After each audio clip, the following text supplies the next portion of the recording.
तामिलनाडुनि राजधानी चेन्नाइआव थानाय बड'लेण्ड गेस्ट हाउसआव जि जोंनि आंगोनि हारिमु रंजालि बैसागुखौ बड'लेण्ड गेस्ट हाउसआव खुंनो लादों आरो बे खुंनो लानाय हाबाफारिखौ बानजायग्रा तामिलनाडु बर' एस'सिएशननि आफादगिरि राजीव गानसेयारि नोंथां गाहाय बिथां अजित बसुमतारी बिथांमोनखौ गोजोननाय बावग्रोदों। बिथांमोननि जि दैदेननाय बिथांमोननि जि हास्थायनाय बे हास्थायनायाव दिनै तामिलनाडुनि बिफा बा राजथावनियाव थानाय बड'लेण्ड गेस्ट हाउसआव जोङो बड'लेण्डनिफ्राय फैनानै रंजालि बैसागु खुंफैदों आरो बे रंजालि बैसागु खुंनाय हाबाफारिखौ जोंखौ सुबिदा होनायनि थाखाय बिटिसिनि गाहाय मावफुं सोद्रोमा बिथां हाग्रामा महिलारि बिथांखौ जों गोजोननाय बावदों आरो तामिलनाडुनि बर' एस'सिएशनखौबो जों गोजोननाय बावदों। मानो होनब्ला बिथांमोना दिनै जोंखौ बड'लेण्डनिफ्राय लिंहरनानै बेयाव बर'नि हारिमु बर'नि जि आंगो सिनायथि रंजालि बैसागुखौ खुंफुंनो खाबु होबाय आरो बे रंजालि बैसागुआ अकल बर' हारिनि हारिमुल' नङा बे जोंनि थैनाय थांनायनि लाइफ लाइन होननानै बुंनो नांगोन। खारन जों आसै आसौ आबै आबौनि दिननिफ्राय बे रंजालि बैसागुखौ जों गामि ओनसोलाव खुंबोदोंमोन आरो बे गामि ओनसोलनि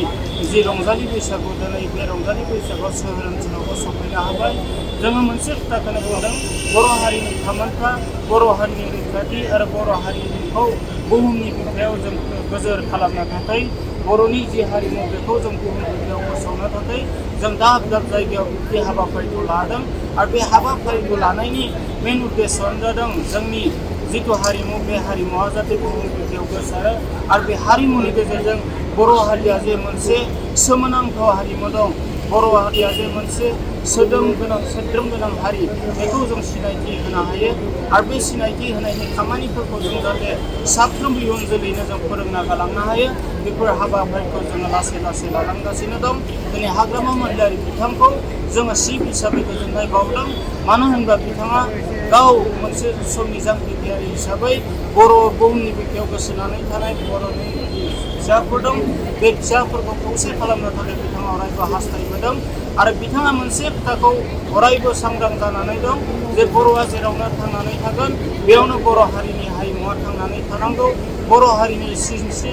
जोंनि रैखाथि जोंनि मा होनना बुङो थामोन्था बे थामोन्थाफोरखौ जोंनि मा होनना बुङो बे हारिमुनि गेजेरजों सिनायथि होलांनो हायो। बेनि थाखाय बिथाङा खामानि मावबोगासिनो दं आरो जों हास्थायगोन हाग्रामा महिलारि बिथाङा फैबाय थानाय समावबो बर' हारिनि हारिमुखौ फेहेरनो थाखाय बर' हारिनि सोलोंथाइ बिथिंखौ फेहेरनो थाखाय बर'नि समाज बिथिंखौ फेहेरनो थाखाय आरो बर'नि मोनफ्रोमबो जौगाथाय फारफ्रोमबो बिथिंखौ जौगाहोनो थाखाय बिथाङा खामानि मावलांगोन आरो बिथांजों जों अरायबो मदद होनानै बिथांनि आखाइखौ जों गोरा खालामनो थाखाय बिथांजों खौसेयै जों खामानि मावलांनो जों सतबांसा लादों आरो जों माब्लाबाबो बेनिफ्राय फावसायनाय नङा। मानो होनब्ला हारिखौ जों मोजां मोनो हारिखौ सिबिनो जों ओंखारबोदों। हारिनि खोबसे थै थानाय माने बर' सुबुंनि खोबसे थै जोंनि गोरबोआव थानाय माने जों अरायबो बर' हारिनि हारिमुखौ जों सिबिलांगोन आरो मोनसे खोथाखौ स्पष्ट बुंगोन जोङो जोंनि हारिखौ सिबिनायखौ जोंनि हारिनि हारिमुखौ मोजां मोननाय जोंनि राव थुनलाइखौ मोजां मोननाय माने जों गुबुननि राव थुनलाइखौ गाज्रि मोननाय नङा गुबुननि हारिमुखौ जोङो गाज्रि मोननाय नङा। जों अरायबो जोंनि बिटिसिआव मोनफ्रोमबो जाथि जनगोष्ठि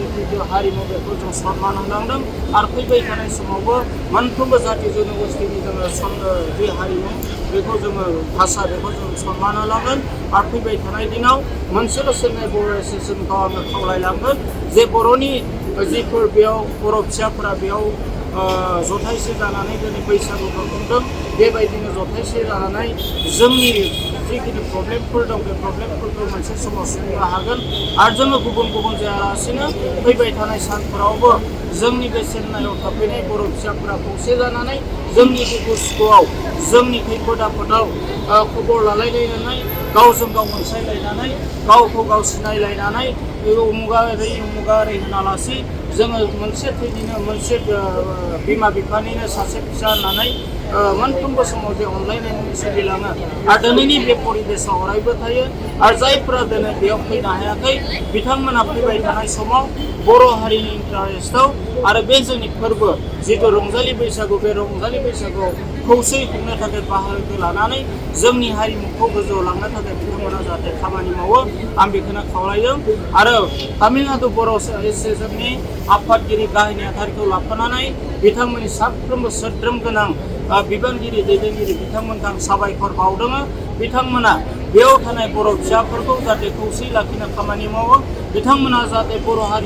बर' हारिनि बर'नि न'खरनि गुबुन गुबुन जायगानिफ्राय थाफैनाय बर' सुबुंफोरखौ खबर लालायनानै दुखु सुखुआव जाहाथे बिथांमोना खौसे खालामनानै मोजां खामानि मावलाङो आं बेखौनो खावलायदों फैबाय थानाय समाव नोंथांमोनजों जों लोगो मोनगोन आरो हाग्रामा महिलारि बिथांनि दैदेननायाव एबा थिननायाव जोंनि बिब्लगा इतिमध्ये आंनो दाख्लै बड'लेण्ड वेलफेयार डिपार्टमेन्टनि मिनिस्टार सरन बर' बिथाङा बुंहरदों जे नोंथाङा बे खोथाखौ फोरमायनानै फै जोङो फार्स्ट बिब्लगखौ लुनो थाखाय 25 कोटि रां जोङो